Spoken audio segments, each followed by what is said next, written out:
The crash of breaking glass silenced the room. Every head turned toward the buffet table where Evelyn Parker stood motionless, her wine glass shattered at her feet.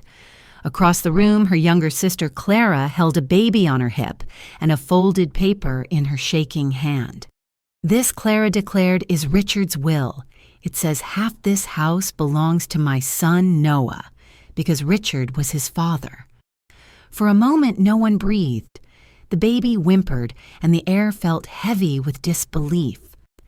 Evelyn stared at her sister, her throat tight, her grief turning sharp. This was supposed to be a quiet memorial for her husband gone just 6 weeks.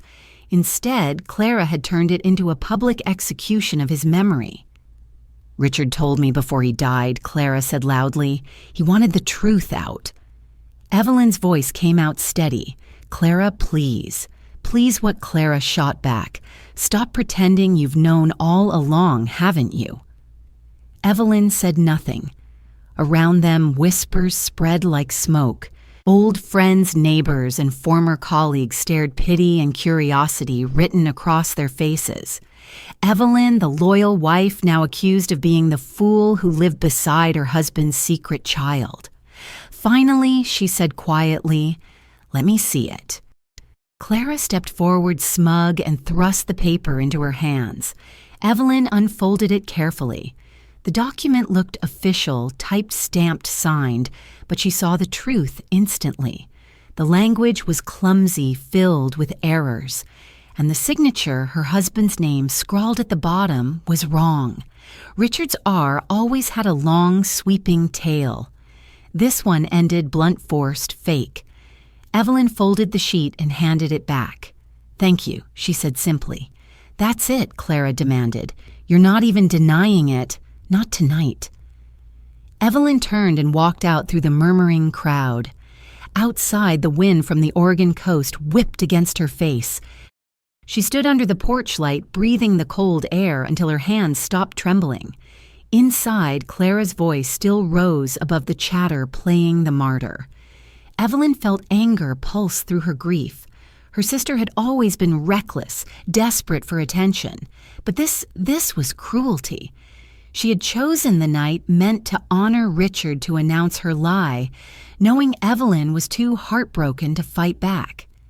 Evelyn walked down the path toward the garden. Rain clung to the air, and the scent of cedar mixed with salt. Memories flooded in, meeting Richard at a college library, his quiet laugh, their small home painted blue near the water, the years of trying and failing to have children. They had made peace with it, finding joy in their students and each other. Clara had mocked them for that, calling them the saint and the school teacher. The last time Clara visited before Richard's death, she'd come uninvited, smiling too wide, asking about insurance, the house, and Richard's health. Later, Richard had looked uneasy. "She's asking strange questions," he'd said. "Promise me you'll be careful." Evelyn had promised, not thinking she'd ever need to keep it. Now she saw the truth. Clara's life had unraveled again. Debts, failed, jobs, broken relationships, and she was clawing for a way out. Evelyn could almost hear her sister's logic. "Richard's dead, no one will check. Everyone loves a scandal." Evelyn's breath came slow and steady. Let Clara enjoy her moment, because her story had one impossible flaw. Richard couldn't have fathered anyone. 4 years ago, the cancer surgery had taken that from him forever. Evelyn had sat beside his bed through it all, the pain, the fear, the humiliation, and afterward the relief when the doctor said the cancer was gone, but the damage permanent. She remembered the night he'd whispered, "We already have a family, Eve. You and me. That's enough." And it had been enough until now. The drizzle thickened into rain. Evelyn crossed the yard to the garage, flicking on the light. The familiar smell of salt and oil filled the air. Richard's fishing gear hung neatly on the wall, untouched, since the day he died. She opened the drawer where he kept important papers, mortgage forms, receipts, but the envelope she wanted wasn't there. Then she remembered the safety deposit box downtown. Richard had insisted all essential documents stay locked away. His real will, the insurance files, his medical records, even a letter for her. He had prepared for everything, even this. Evelyn stood still, rain soaking through her hair, and felt her fear harden into resolve. Tomorrow she would go to the bank. She would bring back the proof, the true will, the doctor's records, the letter that would expose every lie Clara had spun. Inside the house, muffled laughter echoed. Evelyn imagined Clara soaking in the attention, pretending to comfort herself with wine and tears, painting Evelyn as the bitter widow, clinging to denial. Evelyn looked up at the lighted windows, her lips curving in a faint smile. Let her have her audience tonight, she thought. Tomorrow the truth will take the stage. 40 years earlier, the world had felt calm and full of promise. Evelyn Parker was 25 when she met Richard on a drizzly afternoon in Eugene, Oregon. She was shelving novels at the university library when a tall man with kind eyes dropped a pile of textbooks at her feet. "Physics meets literature," he said with a crooked smile. She laughed, and that sound became the start of everything. Their first date was at a small diner that smelled of coffee and rain. He talked about teaching, about building a school where every kid mattered. She told him she wanted to help children love words the way she did. They stayed until closing, walking home under one umbrella. 2 years later, they married in a small church, filled with lilies and laughter. Richard became a high school principal. Evelyn taught English. They bought a weathered blue house near the Oregon coast, its porch facing the sea. It wasn't fancy, but it was theirs. They dreamed of a child, painting a yellow nursery, buying a rocking chair Richard built himself. But months turned into years then, a decade of doctors, treatments, and prayers. Every negative test hollowed her heart a little more. One winter evening after another appointment, Evelyn sat at the kitchen table staring at her tea. Richard took her hands. "Eve," he said softly, "we have each other. That's enough." He meant it. And somehow, believing him made it true. They turned their love outward toward students who needed guidance, nieces and nephews who filled the empty rooms. Holidays were spent hosting family, their laughter echoing through the house. That was when Clara began reappearing. 3 years younger, Clara had spent her life chasing men and losing jobs. She was beautiful and reckless, charming and selfish. Evelyn often covered for her, paid her rent, bailed her out of bad decisions. Richard tolerated her politely, but didn't trust her. "She's family," Evelyn would say. "So is a thunderstorm," he'd answer gently. Still, Evelyn couldn't let go. After their parents passed, Clara was all she had left. Her visits were noisy and unpredictable, cheap perfume gossip, endless drama. She envied the peace in Evelyn's life, but disguised it as disdain. Years passed quietly until one spring morning when Clara arrived with stunning news she was pregnant. "It's fate," she said, smiling proudly. "Maybe motherhood will fix me." Evelyn congratulated her, swallowing her ache. She had longed for motherhood all her life, and now her restless sister had stumbled into it. Richard offered polite support but kept his distance. Evelyn assumed it was grief. When Noah was born, she knitted a blue blanket and helped Clara through sleepless nights. Clara leaned on her constantly while Richard grew more detached. He'd hold the baby briefly, then hand him back with a smile that didn't reach his eyes. Evelyn thought it was sadness. She was wrong. The years moved gently, school, church, quiet evenings by the sea. Then Richard began tiring easily. At first he blamed age. Tests followed, and then the word that shattered their peace cancer. Evelyn hid her terror, staying strong for him as he endured surgery and treatment. When the doctor finally said the cancer was gone, they celebrated with dinner by the harbor. Richard lifted his glass of water and smiled. "To second chances," he said, "and to you for keeping me alive." They didn't speak of the private truth buried in his medical chart. The surgery that saved him had also taken away his ability to father children. They accepted it quietly, a secret kept even from family. After years of questions about why they had no kids, they finally stopped explaining. Life steadied again. Clara still called for help, money, advice, sympathy. Her relationships kept collapsing. Evelyn loved Noah deeply, babysitting him whenever Clara disappeared for a few days. Richard would watch them from the doorway, expression unreadable. "Maybe he reminds me of everything we lost," he admitted once. Evelyn touched his hand. "We haven't lost anything that matters." That secret, the one locked in hospital files, became their quiet protection. They had no idea it would one day save her from ruin. One evening, long before betrayal, they sat on the porch, watching a storm roll over the Pacific. The sky bruised purple thunder, distant but certain. "Some people chase storms," Richard said. "Others survive them. Promise me you'll be the second kind." She promised, laughing through the wind. Now, years later, standing alone in the same house that had once echoed with love, she could still hear his voice. The storm he warned about had arrived not from the sky but from within her own blood. And though her heart ached and her world trembled, she knew what she must do. She would survive it. Clara Benson had always believed life owed her more. As a child, she demanded the bigger slice, the brighter toy, the louder praise. Evelyn, 3 years older, learned early that peace came only by giving in. Their parents called Clara spirited. Evelyn called her exhausting.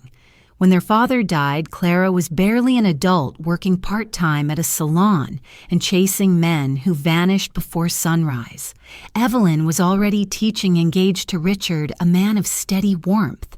Clara married and Hayes divorced within a year, then drifted through towns and promises that dissolved like smoke. Evelyn and Richard picked up the pieces, late rent, hospital bills, apologies that never stuck. "You've always had everything," Clara once said bitterly. "Everything except children," Evelyn thought and kept quiet. The sisters grew into opposites. Evelyn chose order lesson plans, garden herbs, evenings beside the sea. Clara chose noise, new jobs, new lovers, new beginnings that looked like the old endings.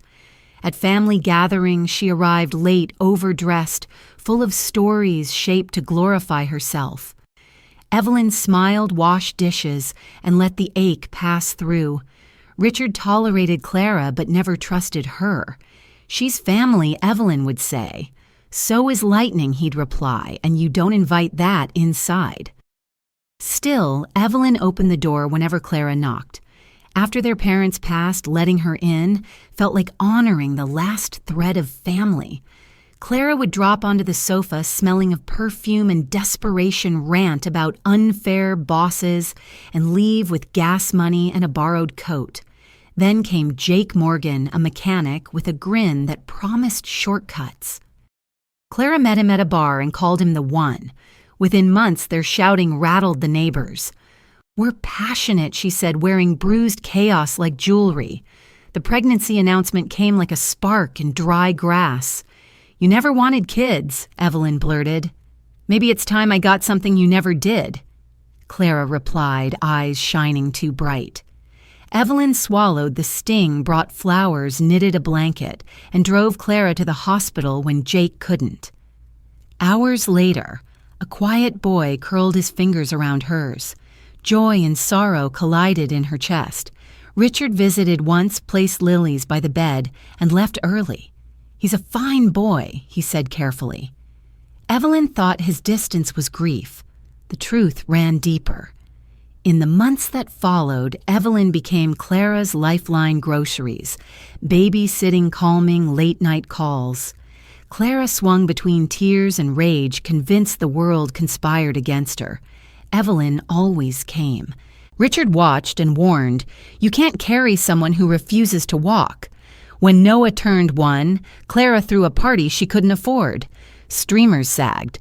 Strangers laughed too loud and the cake was borrowed. Richard stayed home with a headache. Evelyn noticed the unpaid bills, the empty fridge, the way Clara's laughter sounded hollow. After guests left, Clara cornered her. "You think I'm a failure, don't you? I think you need help. I don't need your charity. You've always had everything husband, house, respect. You don't know struggle." "We all struggle," Evelyn said quietly. "We just do it differently." Clara turned away, muttering that easy lives made cruel judges. That night, rain streaked the highway as Evelyn drove home. She told Richard the party was fine. He didn't believe her. "You can't save someone who loves the fall," he said. Months later, Clara's life collapsed. Jake disappeared to Florida with another woman. Debt followed her like shadow. Friends stopped answering. Evelyn offered help. Clara treated it as insult. "Pride is strangling her," Richard murmured. When Richard fell ill, Clara sent a brief text and late flowers. "Hospitals depress me," she wrote. Evelyn didn't reply. After the funeral, Clara arrived in black silk lipstick, perfect, holding Noah like a trophy. Her condolences were sugary, hiding something sharp. Evelyn sensed a plan. Clara never came without one. That evening, during the memorial, Clara cleared her throat. "Before Richard died, he told me a secret," she announced, lifting a paper high. "Noah is his son. This is his will. He left half the house to my boy." Gasps swept the room. Evelyn's glass slipped and shattered. For a heartbeat, silence. Then whispers, pity, the soft cry of a child who didn't know he'd been turned into a weapon. Evelyn looked at her sister, and grief hardened into steel. Clara wanted spectacle, wanted to stain Richard's memory and strip Evelyn of dignity. But she had miscalculated. She didn't know about the surgery, the nights of pain, the quiet courage. By the time Noah was conceived, Richard could not have fathered anyone. Clara expected surrender. Instead, she awakened the strength her sister had hidden all her life. The storm had finally come, and Evelyn Parker was ready to fight. The morning after the memorial, Evelyn Parker woke to the sound of gulls and the distant crash of waves against the cliffs below her home. For one brief moment, she forgot the humiliation. Then she turned and saw Richard's empty pillow, and everything rushed back, the grief, the anger, the sting of Clara's lie echoing in her mind. She moved through the silent house, tightening her robe. The smell of coffee filled the kitchen. The timer Richard had set for years still worked. That familiar scent steadied her. She didn't need revenge. She needed proof. By mid-morning, she was driving toward Newport's First Coastal Bank, where she and Richard had kept their safety deposit box. The sea stretched gray beside the road wind, sweeping white foam across the rocks. Inside the bank, Mrs. Grant, the manager, recognized her instantly. "Oh, Evelyn," she said gently. "I'm so sorry for your loss." "Thank you," Evelyn replied. "I need to open our box." Moments later, she sat alone in a quiet room. A small metal container rested on the table. Her fingers trembled as she turned the key. Inside lay folders, envelopes, and one small box tied with string. On top was an envelope labeled in Richard's careful handwriting, "For Eve." She opened it, his voice alive in every line. "My dearest Eve, if you're reading this, I'm gone. Everything you need to protect yourself and our home is here. Trust the truth. It will always outlast lies. I love you forever. R." Her hands shook as she wiped her eyes. Beneath the letter were the documents that could end Clara's story, the notarized will, leaving everything to Evelyn and Richard's medical reports, confirming that after his cancer surgery, he could no longer father children. At the bottom sat a small notebook filled with his handwriting. She flipped through the pages and froze. Each note recorded unsettling encounters with Clara, her questions about the house, about his will, about what would happen if he died. One line chilled her. Clara laughed and said, "Paper burns easy." He had known this day might come. That afternoon, Evelyn drove to Harper & Associates, the law firm that had handled their affairs for decades. Samuel Harper Richards' old friend and lawyer rose from behind his desk when she entered. "Evelyn," he said warmly, shaking her hand, "I'm so sorry. Richard was one of the best men I knew." "He was," she whispered. "But my sister is trying to destroy his name." When she explained what Clara had done, Samuel's face hardened. He examined the fake will Clara had flaunted. "Amateur work," he said. "The phrasing is wrong and the signature's a poor imitation, but it's still serious fraud, defamation, attempted theft." Evelyn laid Richard's folder on the desk, the legitimate will, the medical records, and his notebook. Samuel studied them carefully. "You have everything to prove her lie," he said. "But we need to know why she did it. People don't commit fraud unless they're desperate." "She's always been desperate," Evelyn replied. "For money, attention, anything." Samuel nodded slowly. "I'll bring in someone to investigate, a private detective named Mia Torres.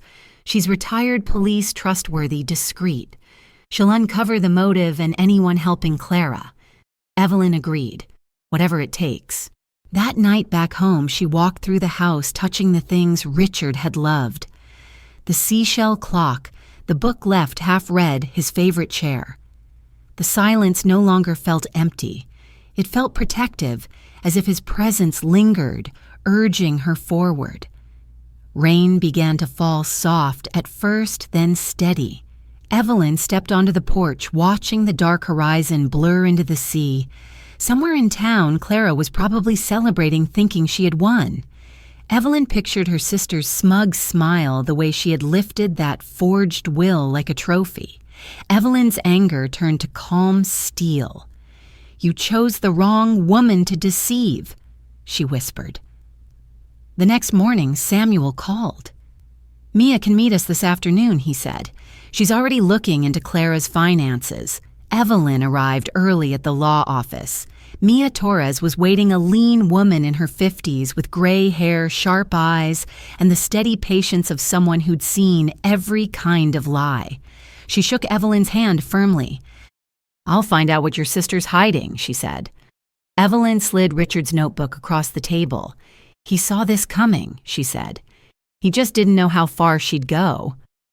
Mia skimmed the notes and nodded. "Then let's see what secrets she's buried." That evening, when Evelyn returned home, the storm had passed. The sea was calm again, glowing silver under the moon. She placed Richard's letter and notebook on the mantel beside his photo. His gentle smile in the picture seemed to tell her she was doing exactly what he'd hoped. "I'm fighting for us," she whispered. The waves broke softly below the cliffs, a rhythm like a heartbeat. The world outside was dark, but Evelyn Parker finally felt the light of truth beginning to rise. Rain streaked the windshield as Evelyn parked outside Harper & Associates. Clara's lies from the memorial still echoed in her mind, each word slicing through her composure. She took a slow breath, forcing herself to stay calm. Grief had burned away. Only purpose remained. Inside, Samuel Harper greeted her with a solemn nod. Across from him sat Mia Torres, the investigator, a lean woman with gray hair and sharp, watchful eyes. "I've been looking into your sister." Mia began opening a folder. "Clara's in serious debt, almost $90,000. 5 months behind on rent. Her landlord's filed for eviction." Evelyn's jaw tightened. "So she forged a will to save herself." "That's part of it," Mia said. "She also worked with a man named Dave Crawford, a designer with a record for fraud. And she texted a friend named Carol about it. You'll want to read these." Evelyn scanned the pages. "Richard's death might finally fix everything," Clara had written. "That house is worth a fortune. Dave copied his signature from an old Christmas card. Evelyn's had everything long enough. It's my turn." Evelyn's pulse quickened. She used my husband's death to steal from me. Mia nodded. This wasn't panic, it was envy. She wanted to ruin you. Samuel's tone was firm. We can press charges: fraud, forgery, attempted theft. She could face prison. Evelyn looked out at the rain. And Noah, he's innocent. Then give her a choice, Mia said. Confess or face the law. That evening, Evelyn drove home through the storm. The wipers struggled against the rain, but her mind was clear. She would confront Clara privately, calmly, finally. The next morning, she called. We need to talk, she said. Tomorrow night. My house. Come alone. Clara hesitated. So you're ready to forgive me? I'm ready for the truth, Evelyn replied and hung up. The following evening, Evelyn arranged the living room, 2 chairs facing each other, a folder of evidence on the table, and a small recorder beside it. Samuel's idea, fully legal. When 7 o'clock came, headlights swept the driveway. Clara appeared in a polished coat, her smile practiced. I knew you'd come around, she said. Come in, Evelyn answered coolly. They sat. Evelyn pressed record. This conversation is being documented for accuracy. Clara shrugged. Fine. I've got nothing to hide. Then tell me. Evelyn said, voice steady. Did you really believe Noah was Richard's son? Clara's eyes flickered before she launched into a rehearsed story about secret meetings and promises. Her words trembled dramatic false. Evelyn let her finish, then opened the folder. You've always loved fiction, she said, but the truth leaves no room for imagination. She laid down Richard's medical record. 3 years before Noah was born, Richard's surgery made fatherhood impossible. Clara went still. Evelyn placed another page on the table. This is his real will notarized and witnessed, and these, she added, sliding the printed texts forward, prove how you forged the fake one. Clara's mask cracked. How did you get that? Because Richard expected this, Evelyn said. He saw what you were capable of. Clara's eyes filled with tears. I didn't mean to hurt you. I just needed money. Jake left the debts, so you tried to destroy me. Evelyn interrupted her tone, cold but quiet. You used your son. You mocked Richard's memory. All for greed. Clara's voice broke. I just wanted a chance to start over. You could have asked, Evelyn said. Instead, you lied. Silence filled the room, broken only by rain on the windows. Clara finally whispered, What are you going to do? Evelyn leaned forward. You'll confess tomorrow to our parents and everyone you lied to. You'll admit Noah isn't Richard's child and that the will was fake. If you refuse, I'll go to the police. Clara stared at her. You'd really send me to jail, I would. Evelyn said evenly, because the truth deserves justice. Clara looked down, mascara smearing. I'll confess, she murmured. Evelyn stopped the recorder. Good. Mr. Harper will handle the paperwork. Clara rose shakily. I never hated Richard, she said softly. I just hated how easy your life looked. Evelyn's eyes softened slightly. Nothing was easy, Clara. You just never noticed. Clara nodded faintly, then left. The door shut behind her with a final click. Evelyn stood still, letting the quiet return. Weeks of tension began to drain from her chest. She turned toward Richard's photograph on the mantel. His calm smile caught the firelight. It's over, she whispered. She can't touch us anymore. Outside, the rain slowed to a whisper, and the first hint of dawn began to break over the sea. Morning broke cold and gray over the Oregon coast. Evelyn Parker hadn't slept. The memory of Clara's trembling confession still pulsed behind her eyes. She had forced the truth into daylight, but peace hadn't followed, only exhaustion and the faint echo of her sister's sobs. At 9 sharp, Evelyn arrived at Harper & Associates. The office smelled of rain and old paper. Samuel Harper waited with Mia Torres beside him, both calm and professional. Moments later, Clara entered pale and hollow-eyed. Gone was the defiant smirk. Now she looked like what she truly was, broken, frightened, and small. "Sit," Samuel said quietly. "We'll keep this formal." Clara obeyed, avoiding Evelyn's gaze. "State your name," Samuel instructed, switching on the recorder, "and confirm you understand this is a sworn statement." "Clara Benson," she whispered. "I understand." "Then tell the truth." Clara's hands trembled. "I lied," she said, her voice breaking. "Noah isn't Richard Parker's son. I made it up because I needed money. I forged a will with help from a man named Dave Crawford. He copied Richard's signature. I knew it was wrong." "Do you understand that forgery is a felony?" Samuel asked. Clara nodded miserably. "Yes." When the recorder clicked off, silence filled the room. Evelyn's chest felt tight, but she stayed composed. Samuel cleared his throat. "Once this is notarized, she's legally bound to it. If she retracts, we'll pursue charges." Clara turned to her sister. "Please, Evelyn, don't tell Mom and Dad. They deserve to know," Evelyn said evenly. "You lied to them, too. I can't face them." "You will," Evelyn replied. "It's time we stop hiding the truth." That afternoon, as Evelyn drove home, sunlight broke weakly through the clouds. The air smelled of salt and wet earth. For the first time since Richard's death, she felt something like relief, thin but real. She wasn't angry anymore, just tired. Clara had built her own cage and locked herself inside it. Evelyn couldn't free her. She could only make sure the damage stopped there. That evening, Mia called. "We've confirmed everything. Crawford's confessed to forging the will. He's willing to testify if needed." "Thank you," Evelyn said softly. "I just followed the trail," Mia replied. "But not many people would have had your strength. You faced it." "Maybe it was time," Evelyn said. Clara's chaos always swallowed everyone around her. "I finally stepped out of it."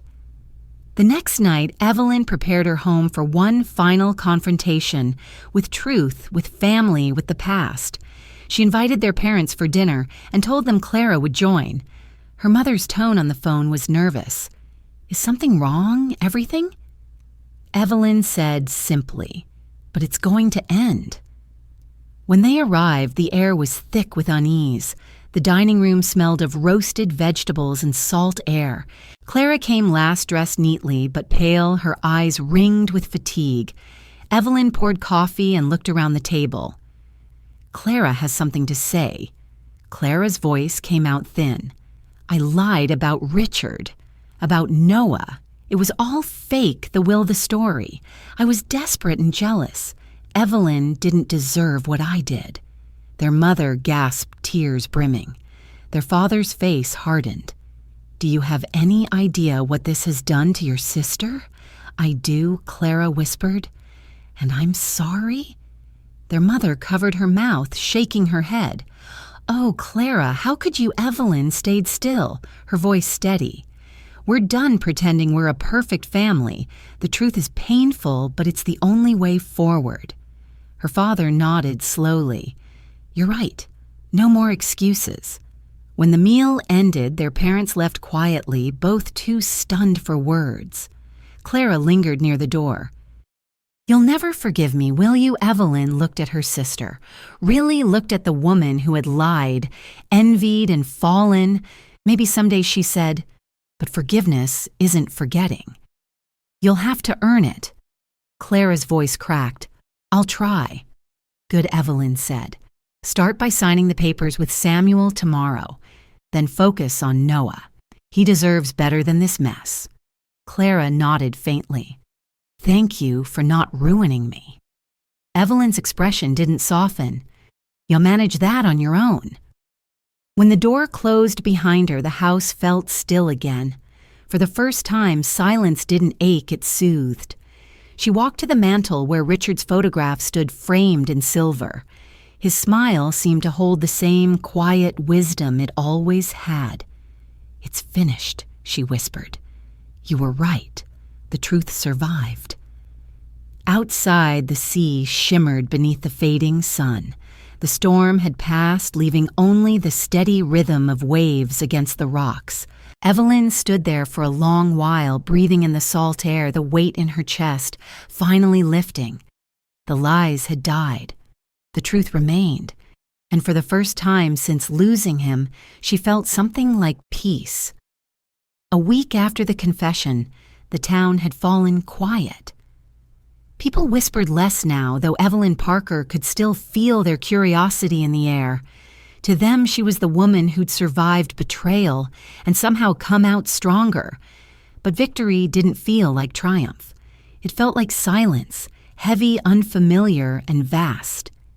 Each morning she worked in the small garden behind the house, trimming the roses Richard had planted 2 summers before his death.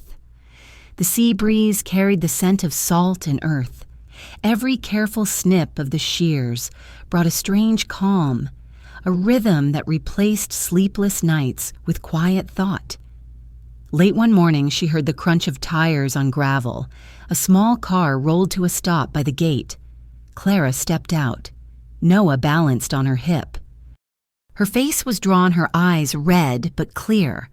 The little boy reached out as soon as he saw Evelyn waving his tiny hands. "Can we come in?" Clara asked softly. Evelyn hesitated, then nodded. For a while, inside the house smelled of lemon and coffee. Clara set Noah down, and the child toddled toward the window, babbling to himself. Evelyn's heart softened. "He's grown," she said quietly. Clara nodded. "He asks for you sometimes," says Evie. Evelyn smiled faintly. "He's innocent in all this. I'm glad he doesn't remember what happened." "I'm trying to forget, too," Clara whispered. "I signed all the documents. Samuel prepared the confession, the retraction. It's official now. The will's null and the court knows it was fake. I wanted to tell you in person." Evelyn folded her arms. "Good. But truth on paper doesn't erase what you did." "I know." Clara sat on the edge of the couch. "I've started looking for work, a receptionist job at a clinic. It's part-time, but it's something." Evelyn regarded her cautiously. "And the debts I'm paying them slowly," Clara said. "Samuel helped me set up a plan. I even started therapy. My counselor says guilt can drown you or teach you how to swim." Evelyn gave a weary smile. "Then keep swimming." Silence settled for a moment. Noah stacked coasters on the rug, humming softly. Clara's eyes glistened. "I don't expect you to forgive me, but I wanted you to see I'm trying." Evelyn's voice was calm. "Forgiveness isn't a switch, but this showing up, taking responsibility is the first step." Clara swallowed hard. "Thank you for not sending me to jail. You could have ruined me." Evelyn shook her head. "You ruined yourself. I just refused to follow you down." Clara nodded slowly. "I deserve that." When she stood to leave, Noah clung to Evelyn's skirt. She bent down, kissed his forehead, and whispered, "Be good for your mom." The boy giggled, and for a brief second, Evelyn's chest filled with something tender and painful hope mixed with loss. After they left, Evelyn stood at the window watching the car disappear down the winding road. The house felt quiet again, but the silence no longer hurt. It was peaceful, like the pause between waves. That afternoon, Mia Torres stopped by to deliver her final report. "It's finished," she said. Crawford confessed. "Your sister's statement holds. The case is officially closed." Evelyn poured coffee. "You've been a blessing, Mia." "I couldn't have done this without you." Mia smiled. "You did it yourself. Most people let guilt or anger decide for them. You chose truth." Evelyn nodded. "I think Richard would have wanted that." When Mia left, Evelyn carried her cup to the porch. The sea was calm, the horizon golden with late sunlight. For the first time in months, she breathed without heaviness. That evening, she opened her desk drawer and took out a blank sheet of paper. She began writing a letter addressed to Noah, a letter for the future when he was old enough to understand. Dear Noah, when you're grown, you may hear stories about your mother and me. I want you to know the truth isn't about who was right or wrong. It's about learning that love without honesty isn't love at all. Your mother made mistakes, but she's trying to be better. I hope you'll forgive her someday, just as I've learned to try. Evelyn signed her name and folded the paper neatly, placing it beside Richard's old letter. 2 testaments to truth, one from the past, one for the future. As dusk fell, she lit a single candle and sat by the window. The light flickered over the framed photo of her and Richard taken on their 30th anniversary. His smile still looked alive, proud, and kind. "It's over," she murmured. "You were right. The truth did survive." Outside, the waves rolled softly against the cliffs, endless and patient. The wind carried the scent of salt and roses through the open window. Evelyn closed her eyes and let it fill her lungs, feeling at last that she had not just survived the storm, she had outlasted it. Spring returned to the Oregon coast with soft rain and green hills. The sea was calmer now, and for the first time in a year, Evelyn Parker felt something like balance returning to her life.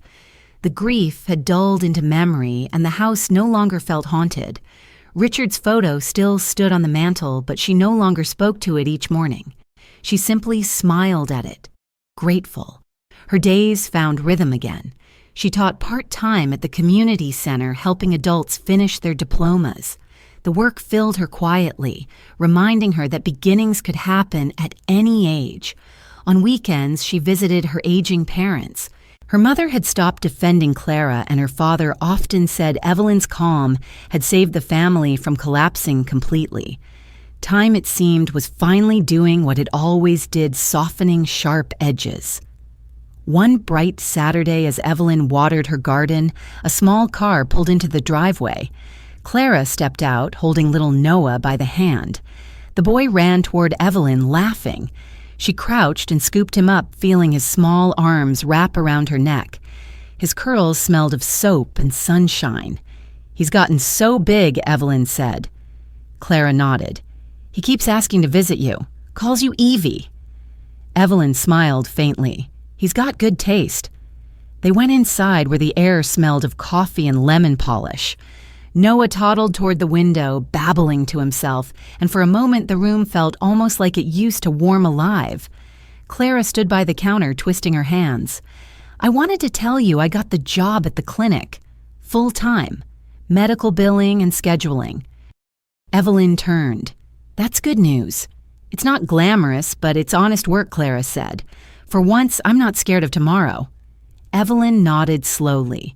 Richard used to say stability was the truest kind of freedom. Clara smiled sadly. He was right. I think about him all the time, about how kind he was to me even when I didn't deserve it. Evelyn's voice softened. He believed people could change. "Do you?" Clara asked quietly. Evelyn hesitated. "I want to. Forgiveness isn't easy, but I'm trying." They sat on the porch steps, watching Noah play in the yard. The child chased butterflies, his laughter mingling with the steady hum of the sea breeze. Clara exhaled. "Mom told me about the scholarship you're starting for Richard." Evelyn nodded. "For future teachers. It feels right, turning something painful into something that helps others." Clara's eyes glistened. "That's beautiful. You turned all that hurt into purpose. Pain teaches us if we let it," Evelyn said quietly. For a long time, they sat in silence. The garden shimmered in the sunlight, roses bending in the wind. Then Clara spoke again, barely above a whisper.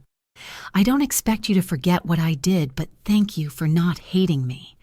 I've spent so much time hating myself." Evelyn looked at her sister, the same eyes, the same blood, just older and worn. "Hatred's too heavy to carry. I'm setting it down." Clara blinked back tears. "You don't know how much that means." When the sun began to fade, Evelyn walked them to the car. Noah hugged her tightly before climbing into his seat. "Bye, Evie," he shouted. Evelyn kissed his cheek. "Goodbye, my brave boy." Clara paused at the door. "Thank you," she whispered, "for everything." "Go live better," Evelyn said. "That's all the thanks I need." After they drove away, the house grew quiet again. But this silence felt different, lighter, full of space for something new. Evelyn poured tea, carried it to her desk, and opened her notebook. She began a letter to Richard, the first since Clara's confession. "My love. You were right. The truth survived. Clara's trying and Noah is beautiful. His laughter sounds like yours. I started the scholarship in your name. It helps teachers the way you once helped me believe I still had purpose. I still miss you, but the ache has changed. It's gentler now, like the ocean's pull instead of a storm. Thank you for leaving me strong enough to start over." Evelyn set down her pen, folded the letter, and placed it beside his old one in the drawer. Outside, the horizon blushed gold and pink. The tide whispered against the rocks, steady and eternal. She stepped out onto the porch, wrapping herself in a shawl. The roses glowed faintly in the last light of day. She breathed in the salt air and smiled a quiet, knowing smile. The storm had passed, but its memory had made her stronger. For the first time in years, Evelyn Parker felt the world moving forward again, and she was finally ready to move with it. 2 months later, the Oregon coast softened into green again. The storms had passed, and the days stretched calm and pale. For the first time in a year, Evelyn Parker felt a quiet rhythm return to her life. She no longer woke to grief, only to the sound of waves brushing the rocks below. On Tuesday evenings, she taught writing at the community center. Her favorite student was Rosa, a waitress who worked nights but came to class every week smelling faintly of fryer oil and determination. Rosa dreamed of becoming a teacher. She reminded Evelyn why she'd started the scholarship in Richard's name, to keep his belief in second chances alive. One Wednesday, the district office called. They had found a box labeled Richard Parker in an old supply closet. Evelyn drove there and brought it home, setting it on her kitchen table. Inside were scraps of his life lesson plans, a whistle and letters from former students. On top lay an index card in his tidy handwriting, "Build the door for whoever needs it next." She traced the words with her fingers and whispered, "I will." Later that day, Samuel Harper called. "It's official," he said. "Crawford took a plea deal, probation, and restitution. Your sister's cooperation helped." Evelyn thanked him, then listened to Mia's voicemail. "Clara's doing fine," it said. She followed the plan. No drama, no setbacks. Evelyn smiled faintly. That was new. The next morning, she drove to the clinic with a paper bag of sandwiches and fruit. She left it at the front desk with a note, "Keep swimming." A few hours later, her phone buzzed. "Thank you, I am still swimming. I won't waste this."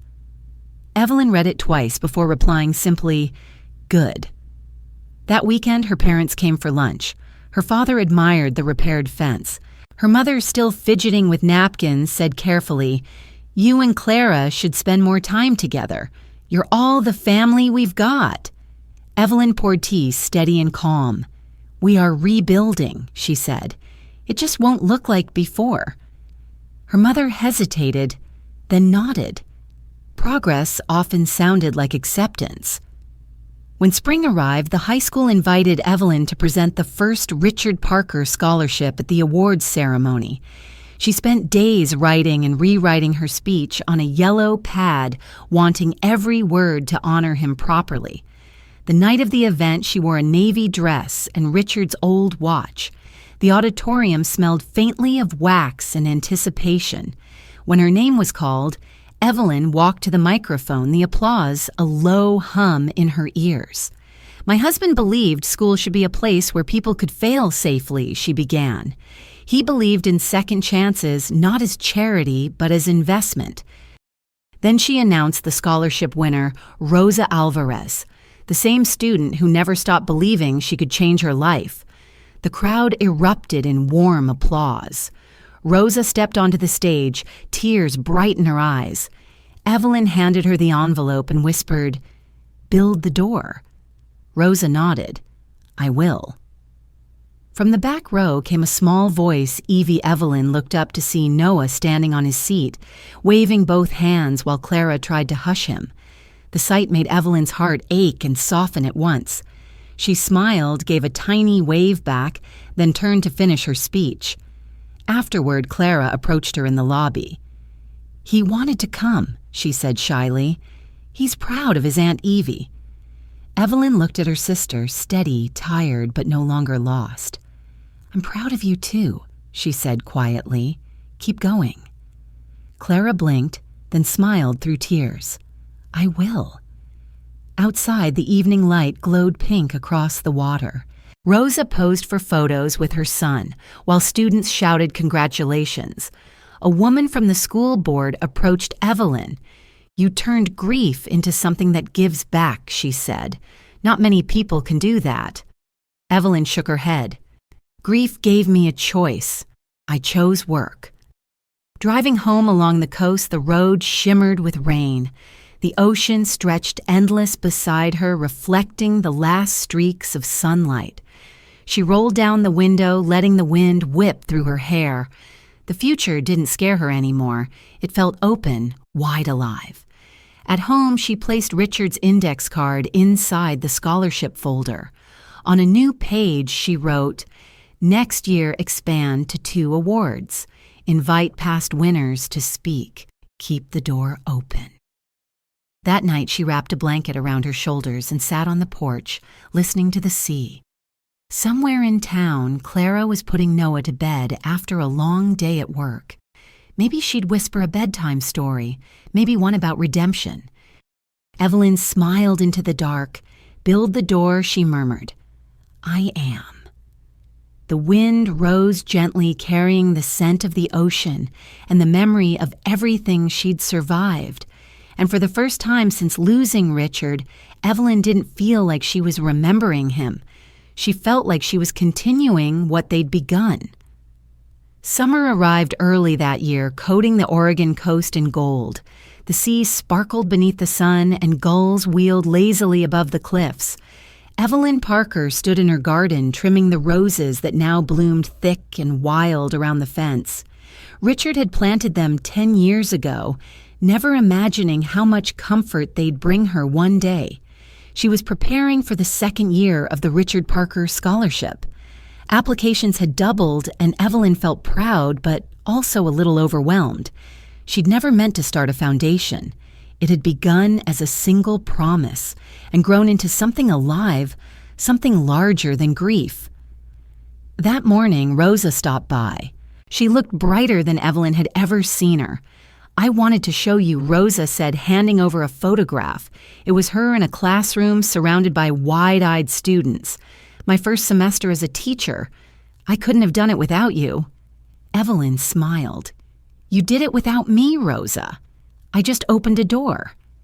Rosa laughed, then hesitated. "There's someone else outside who wants to say thank you." Evelyn turned. Clara stood near the gate, holding Noah's hand. The little boy ran toward the roses, squealing with delight. Evelyn froze, uncertain, but Rosa touched her arm gently. "I'll leave you too," she whispered, and slipped away. Clara lingered near the porch, wearing jeans and a light sweater, her hair tied back simply. "He wanted to bring you something," she said. Noah came running back holding a drawing, a bright crayon picture of a garden with 2 women and a smiling man in the background. Evelyn knelt to look. "Who's this?" she asked, pointing. "That's Uncle Richard," Noah said proudly. "Mom says he lives in the sky now, but he can still see the roses." The words hit like sunlight through cloud. "Yes," Evelyn whispered. "He can." They went inside for lemonade. Clara looked around the house, quieter than Evelyn had ever seen her. "It feels different now," she said softly. "It is," Evelyn replied. "Lighter." Clara nodded. I wanted to tell you something. I've been promoted at the clinic assistant manager. It's more work, but it feels like a real future. That's good, Clara. You've earned it. Her sister smiled shyly. And Noah's starting preschool next month. He's excited, but nervous. Evelyn's heart softened. He'll be fine. He's strong like his mother. Clara looked down at her hands. You didn't have to say that. It's true, Evelyn said. Strength doesn't mean never falling. It means learning to get up again. For a long moment, the sisters sat in quiet understanding. Then Clara reached into her purse and pulled out a small, sealed envelope. This is for you, she said. Evelyn frowned. What is it? Part of the money I owed you, Clara said quickly. It's not much, but I've been saving. You helped me when I didn't deserve it. I need to make things right. Evelyn looked at her sister, sincere, trembling, trying, and felt something inside her finally settle. She pushed the envelope back gently. You already have. Clara's eyes filled. I don't know how to thank you. Evelyn shook her head. Just live better. That's all I've ever wanted. Noah wandered in, holding a small seashell. Look, Aunt Evie, it sounds like the ocean. He pressed it to her ear. The faint roar filled her timeless and steady. Later that afternoon, after they left, Evelyn sat on the porch watching the tide roll in. The sun dipped low, lighting the horizon in soft orange. She thought of Richard's note, build the door for whoever needs it next. Maybe she finally understood what he meant. Building the door wasn't just about helping others, it was about stepping through her own out of the shadow of loss. As the evening deepened, her phone buzzed with a message from Rosa. We raised enough to add a second scholarship next year. Thought you'd like to be the first to know. Evelyn smiled, replying simply, keep the door open. She poured herself a cup of tea and looked around the garden. The roses glowed in the fading light petals drifting across the path like blessings. Somewhere far beyond the cliffs, she imagined Richard watching proud not of the memorial bearing his name, but of the woman who had learned to live again. Inside, Evelyn wrote one final entry in her notebook, Year 2. The scholarship grows. Rosa teaches. Clara stands tall. Noah laughs. The past no longer hurts. It just belongs where it should in memory. She closed the notebook and placed it beside Richard's old letters. Then she stepped outside one last time, breathing in the salt air. The sea stretched vast in endless waves, whispering against the rocks. Evelyn stood there still and strong, no longer waiting for healing to come, because she realized it already had. Autumn settled gently over the Oregon coast. The air was crisp and clean, the sea a quiet gray-green beneath the fading sun. Evelyn Parker stood on her porch, wrapped in a shawl, watching the waves roll toward shore. Life had become steady again, simple, calm, alive. The Richard Parker Scholarship had entered its second year. 2 students now carried Richard's dream forward: Rosa, who sent letters full of stories from her first classroom, and Caleb, a former factory worker studying to become a history teacher. Their words filled Evelyn's desk drawer, proof that her husband's legacy had grown beyond grief. One chilly morning, Clara called. "Mom's not feeling well," she said. "Nothing serious, but the doctor wants her to rest." "Dad's worried." "I'll come this afternoon," Evelyn replied. When she reached their parents' house, it felt smaller than she remembered. Her mother sat in a blanket near the window, pale but smiling. "You look well," she said softly. "Happier." "I am," Evelyn said. "How are you feeling, old?" her mother joked. "But I'll live." Clara arrived with Noah, who rushed to his grandmother holding a golden leaf. "Look, Grandma, it's magic," he shouted. Laughter filled the house. For the first time in years, Evelyn felt something like warmth between them all. The old bitterness that had divided them seemed to fade. Clara helped in the kitchen while their father hummed softly. Evelyn watched them, realizing forgiveness had crept in, quietly like the tide. That evening, her mother sighed. "You girls have been through enough. Seeing you here together, maybe we did something right after all." Clara smiled faintly. "You did. We just took the long way to find it." Driving home later, Evelyn followed Clara's car through the mist. Noah's small head nodded in the back seat, asleep. For the first time, Evelyn didn't see her sister as the source of pain, but as someone finally learning to heal. The following week, Samuel Harper invited her to lunch at a small cafe overlooking the bay. "You've become the talk of the town," he teased. "The widow who turned heartbreak into scholarships." Evelyn smiled. "I didn't mean to start anything. I just didn't want grief to be the ending." Samuel nodded. "Richard would be proud." "I think he'd tell me to rest," she said. "Maybe travel teach start fresh." "Then do it," Samuel said. "You've earned peace." That afternoon, Evelyn stopped by the community center and picked up a brochure for a writing retreat in Maine. She didn't know if she'd go, but the idea of it stirred something, a quiet curiosity she hadn't felt in years. When she returned home, a small package sat on her porch. Inside was a child's drawing of a lighthouse surrounded by waves. In shaky letters, it read, "From Noah and Mom." A note was attached.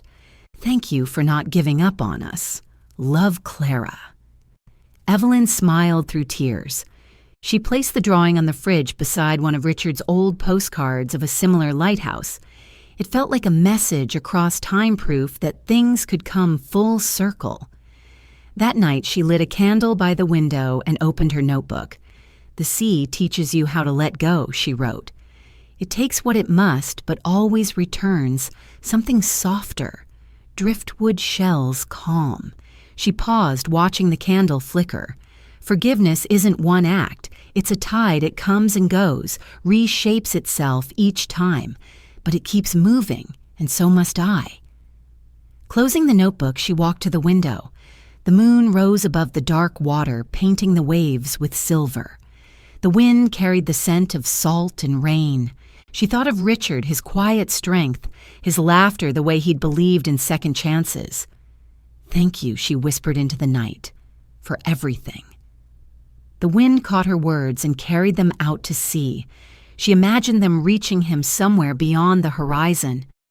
Evelyn stood there for a long time, feeling the steady rhythm of the world continuing around her. The ache that had once felt endless was now something gentler, a reminder of love, not loss.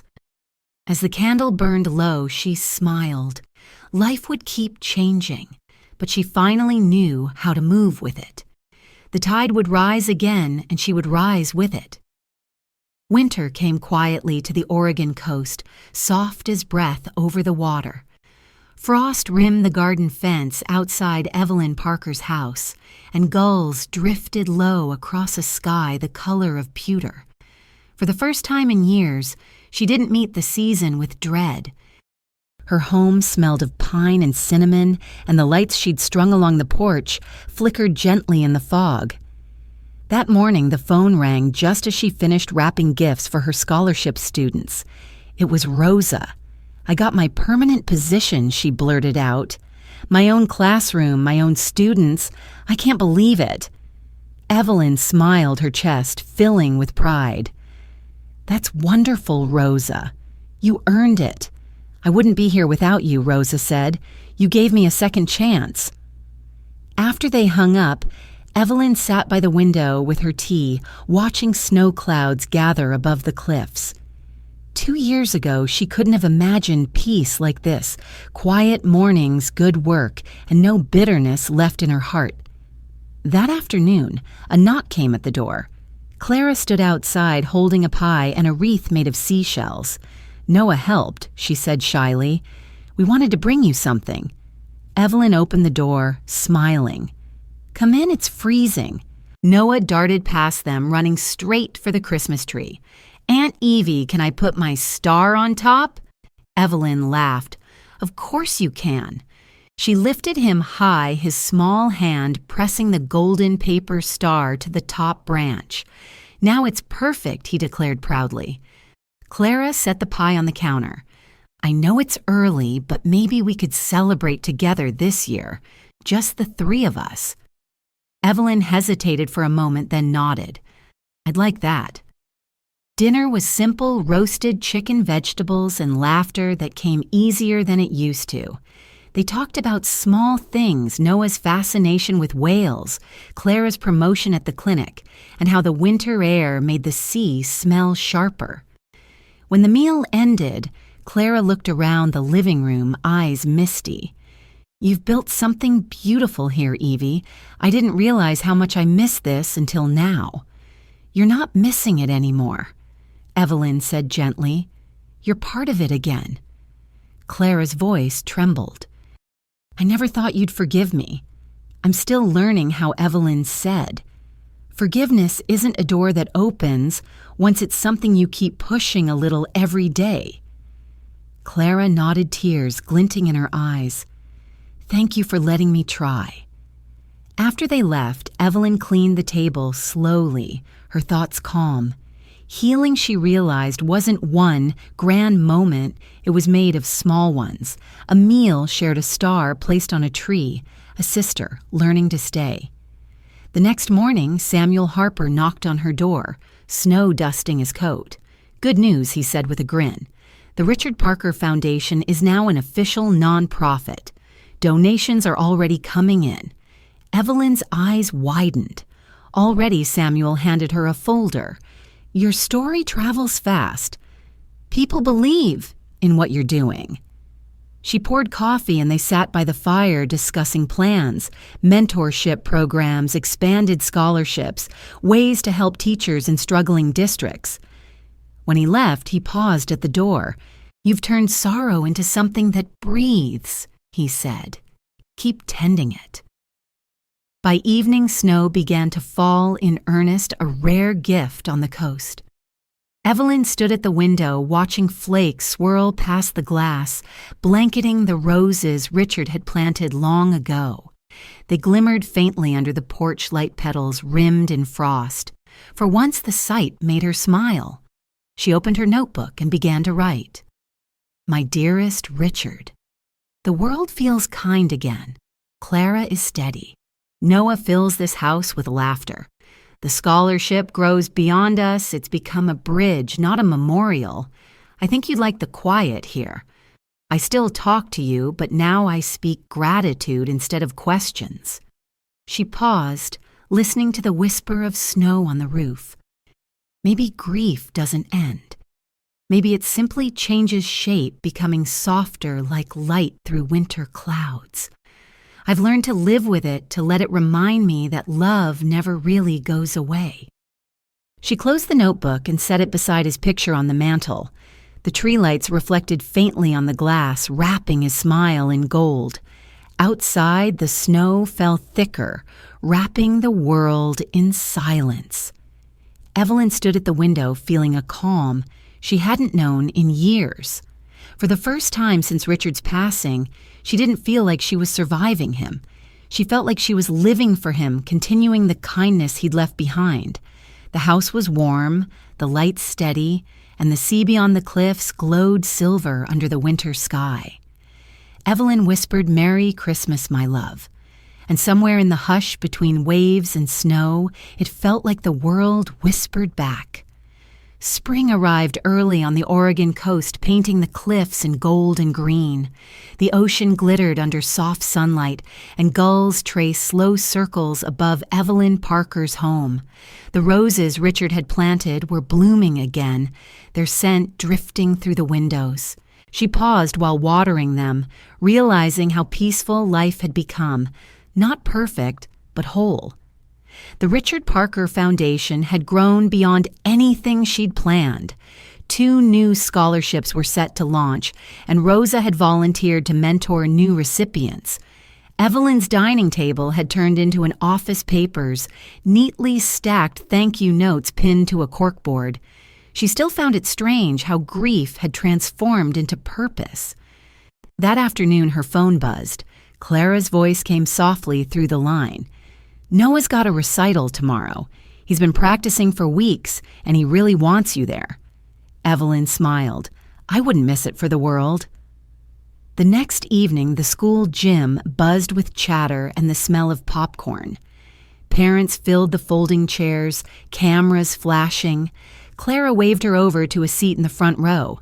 On stage, Noah stood in a paper crown, eyes bright with excitement. When the music began, he sang loudly, looking at Evelyn every few seconds as if seeking her approval. When the children bowed, Noah ran straight into her arms. "Did you see me, Aunt Evie? I saw," she said, hugging him close. "You are perfect." Clara smiled through tears. "He talks about you every day. He says you make the stars bright." Evelyn's eyes softened. "He makes my world bright." After the recital, Clara invited her home for dinner. The apartment was small but full of warmth. Noah's drawings covered the walls and the scent of soup filled the air. "It's not much," Clara said, a little shy. "But it's ours." "It's beautiful," Evelyn replied.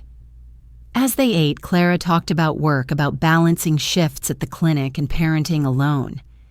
"It's hard," she admitted, "but I finally feel like I'm living instead of fixing mistakes." Evelyn smiled. "That's all any of us can do, keep moving forward." When Noah fell asleep on the couch, Clara lowered her voice. "I've wanted to tell you something. You could have walked away from me, but you didn't. You taught me what family really means." Evelyn looked at her sister, older, steadier now. "You taught yourself, Clara. I just reminded you that you could." For a moment, neither spoke. The hum of the heater and Noah's soft breathing filled the quiet. Then Clara whispered, "I think I finally forgive myself." Evelyn reached across the table, squeezing her hand. "Good. That's where real healing begins." Later that week, Evelyn drove out to the old lighthouse Richard had loved. The ocean shimmered blue beneath the sky. She sat on the weathered bench overlooking the waves, notebook in hand. "My love," she wrote, "the days are gentle again. The garden blooms. Clara is steady, Noah sings, and the foundation grows stronger. I used to think healing meant forgetting, but I know now it means remembering without breaking." She looked out across the water, feeling the wind whip through her hair, then closed the notebook and smiled. When she returned home, she found a letter in her mailbox from the State Education Board. They wanted to honor her for her community work at a ceremony next month. The words blurred as she read them, her heart swelling with disbelief and pride. That night, she called Clara. "How do you feel about dressing up?" Clara laughed. "What for? I'm getting an award," Evelyn said. "And I want you and Noah there." "We wouldn't miss it," Clara replied. The ceremony was held in the town hall, the room filled with flowers and music. When Evelyn's name was called, she stepped onto the stage, her hands steady. The applause rose around her like a wave. When life breaks, she began, "You can choose to stay shattered, or you can build something from the pieces. This award belongs to everyone who helped me build again my family, my students, and the community that believed in second chances." The crowd stood clapping. Evelyn saw Clara in the audience, Noah perched on her lap, both smiling proudly. That night back home, Evelyn placed the plaque beside Richard's photo on the mantel. His smile in the frame caught the lamplight, warm and knowing. "We did it," she whispered. "All of us." Outside, the sea stretched silver under the moon waves, whispering against the cliffs. Evelyn stood quietly, feeling the life she had rebuilt surrounding her like a gentle tide, strong, constant, and endless. Summer sunlight shimmered over the Oregon coast, painting the sea in silver. Evelyn Parker sat on her porch with a glass of iced tea, watching bees drift lazily over the roses Richard had planted years ago. The quiet hum of life around her felt earned, like peace she had built one careful piece at a time. The town still spoke about the award she'd received months earlier. The local paper had called her the woman who built doors. It embarrassed her, but she knew Richard would have smiled. He'd always said her strength was quiet but unstoppable. That morning, Clara and Noah arrived with picnic baskets. "We thought we'd surprise you," Clara said cheerfully. Noah ran straight to the garden chasing butterflies and laughter. Evelyn smiled her chest full. They spread a blanket beneath the oak tree and shared sandwiches, lemonade, and easy conversation. Clara spoke about her promotion at the clinic. "It means longer hours," she said, "but better pay, and I'll be managing a team." Evelyn's pride was clear in her eyes. "You've earned it, Clara. I'm proud of you." Her sister hesitated, voice soft. "I wouldn't be here without you." Evelyn smiled. "You would have found your way. You just needed time." The afternoon passed in laughter. Noah splashed in a small kiddie pool, shrieking with joy. When he ran up dripping water onto the blanket, Clara scolded him half-heartedly, and Evelyn laughed. For a moment, it felt like the world had turned back to something simple, family sunlight and forgiveness quietly blooming. When the day cooled, Clara asked, "Do you ever think about leaving?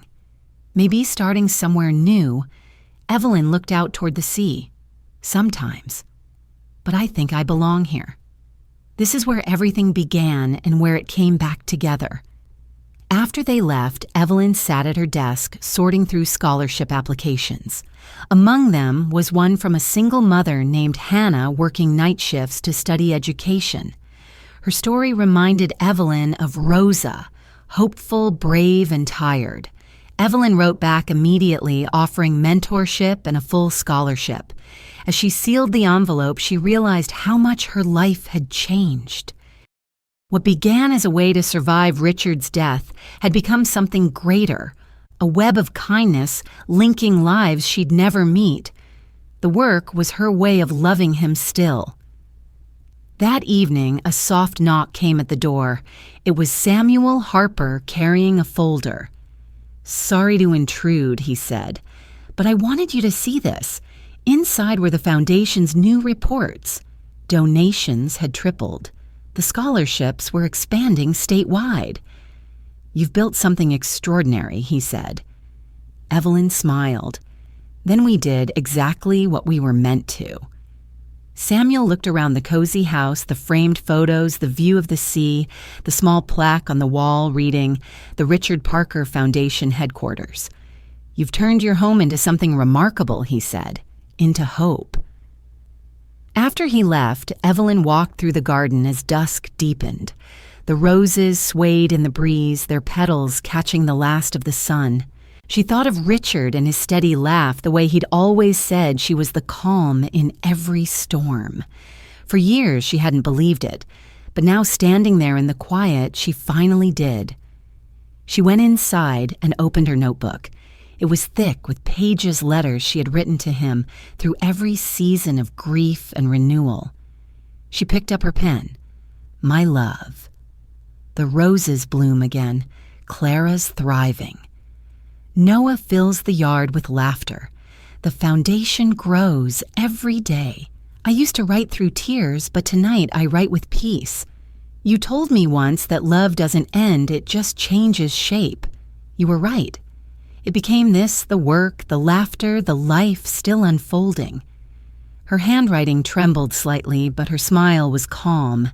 She set down the pen and whispered, "Thank you." Stepping outside again, she wrapped a shawl around her shoulders. The evening air was cool and the ocean shimmered under a sky full of stars. Far out, the lighthouse blinked its steady light, sweeping across the dark water, the same one Richard had loved. Evelyn stood there until the wind lifted her hair and the sound of waves rose steady and low. She whispered into the night, "I'm still building the door, love, and it's wide open." The sea answered with its soft hush, against the rocks timeless and sure, a rhythm as constant as the love that had carried her through every storm. Autumn returned to the Oregon coast golden and calm. The mornings came with soft fog curling over the cliffs, and the evenings glowed with amber light. Evelyn Parker stood in her garden trimming the last of the roses before winter. The sea whispered below, steady and constant. For the first time in years, she felt peace, not the fragile kind that breaks, but the kind built slowly like a home rebuilt stone by stone. The Richard Parker Foundation had grown beyond her dreams. It now funded mentoring programs, summer workshops, and scholarships across the state. Rosa managed most of the day-to-day work and each week brought new letter students writing about second chances, about hope, about how one man's legacy had touched their lives. Evelyn always smiled reading them, imagining Richard's quiet pride. That afternoon, Clara called. "Noah's been asking to visit the ocean," she said. "Mind if we come for the weekend? I'll make his favorite pie." Evelyn said, her heart warming. When they arrived, Noah ran straight into the garden, laughter echoing through the yard. Clara followed, hair tousled by the wind, carrying the ease of someone who had finally forgiven herself. Over dinner on the porch, they ate soup and warm bread, while the sunset painted the sky in soft gold. "I got accepted into a nursing program," Clara said suddenly, eyes bright. "Night classes start next month. It's a little scary, but I want to help people like the ones who helped me." Evelyn smiled, deeply proud. "That's wonderful, Clara. You've come so far." Her sister's voice softened. "You believed in me before I did. You forgave me when I couldn't forgive myself." Evelyn shook her head gently. "You did that on your own. I just waited for you to find the light." As the evening deepened, Noah brought her a seashell he'd found near the shore. "Listen, Aunt Evie, it sounds like the ocean." She pressed it to her ear and smiled. "It sounds like forever." Later, after they left, Evelyn sat by the window with her notebook. She wrote by lamplight, the pen gliding across the page. "My love, the sea is calm tonight." Clara's chasing her dreams, and Noah's laughter fills the garden. The foundation grows beyond us, and every letter from a student feels like proof that love can outlast loss. I used to think happiness was something that left with you, but I see now it was something you taught me to build. She paused, listening to the steady sound of waves against rock, then continued. Grief was never the end. It was the beginning of learning what love really means, carrying it forward, giving it shape, letting it become something new. She closed the notebook and placed it beside Richard's photograph. The candlelight flickered against the glass, and for a moment it felt like he was smiling back. The next morning, Evelyn met Rosa and a few students at the community center. They were setting up for the Foundation's first coastal education fair, a new tradition, to connect teachers with small rural schools. The air buzzed with laughter and energy. Rosa handed her a folder. "Look at this, over 100 applicants this year." "The Foundation's changing lives." Evelyn smiled. "It's all of us, Rosa. Every person who believed." That evening, she returned home tired but full of quiet satisfaction. The house glowed softly in the fading light. She made tea, stepped onto the porch, and breathed in the salt air. Far below, the waves rolled against the cliffs, eternal and forgiving. She thought of Richard, of his steady laughter and gentle patience. "You'd be proud," she whispered. "Not of what I built, but of how we kept going." The ocean answered with its rhythmic hush, as if agreeing. When night fell, Evelyn stood watching the distant lighthouse beam sweep across the horizon.